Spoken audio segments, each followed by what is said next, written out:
Hey guys, so I wanted to compare here Galaxy A8 2018 Plus and the S7 Edge here from 2016. So that was the flagship phone on the right.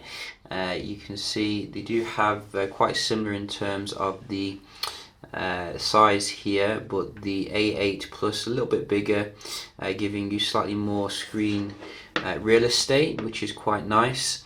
Although the thing I really like about the A8 Plus is that it doesn't have the curved display, which gives you much nicer feel in the hand in terms of grippiness. But obviously the S7 Edge is still a very attractive handset here.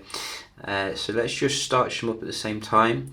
Some people have been saying the A8 looking like a bigger version of the G6, which I would agree actually. That's how LG does it. It's like bezel-less design.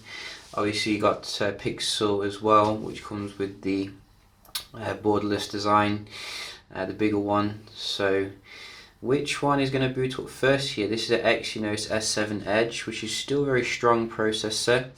As you can see, easily beating the A8 Plus here, which I think comes with a Snapdragon processor. 4 gigs of RAM, not 6 gigs of RAM, which is originally thought, but still quite decent for an upper mid-range kind of handset here, although it is quite pricey because you can get the S7 Edge for cheaper now overall. So let's just have a look how they do compare. We're going to open up a few apps here and then see, if we can see any differences. So I think they're both still on Nugget, unfortunately. Not the quickest when it comes to updates, Samsung, but shouldn't be long now, hopefully.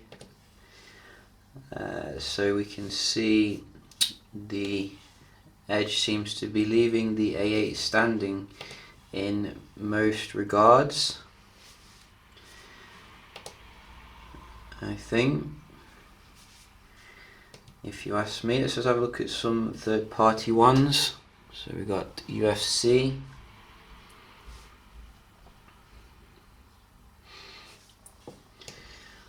and Dojo,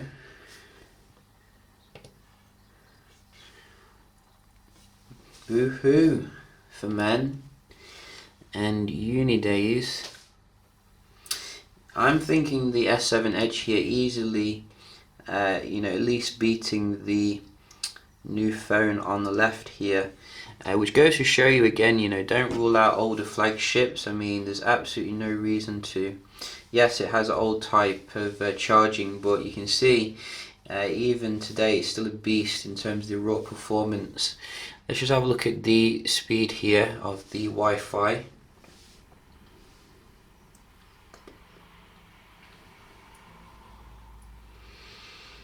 So I'm just going to check this is on the correct. So it wasn't. There we go. And this one.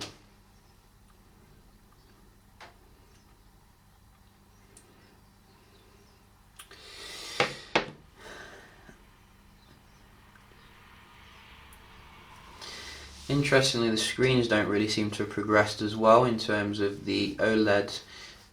Like it seems to be about the same in terms of the colours, etc. I would expect probably some sort of HDR tech to be put into there or something, make it more interesting. But the mid-range kind of credentials here of the processor, clear to see when it comes to your speed test, which is quite unfortunate really, given, as I said, how expensive the phone is. Maybe they should, for the Plus model, they should have used latest Exynos. But it is what it is. You can see the upload isn't too shabby, but the S7 Edge still a beast 2 years later when it comes to the speed test.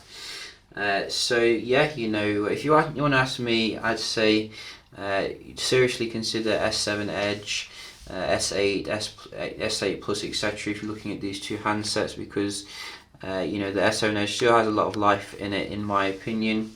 Still going strong, obviously.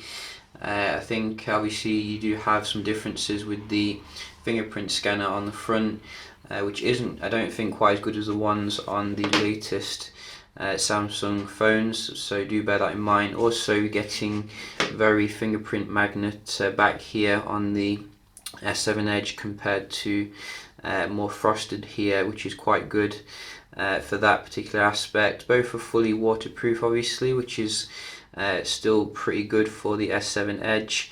I think the camera is going to definitely be better though on the S7 Edge, because the A series seems to be very mid-range in that particular aspect. You still have a whole load of like pro modes etc that you can put on. If you want my opinion, go for the S7 Edge. You know, that's just my honest opinion here. If you're looking at these two, I don't even know if they manufacture them anymore, probably they don't, but I will be doing some other comparisons with some other handsets, so do stay tuned for that. Hope you enjoyed the video, and I'll see you in the next one. Cheers.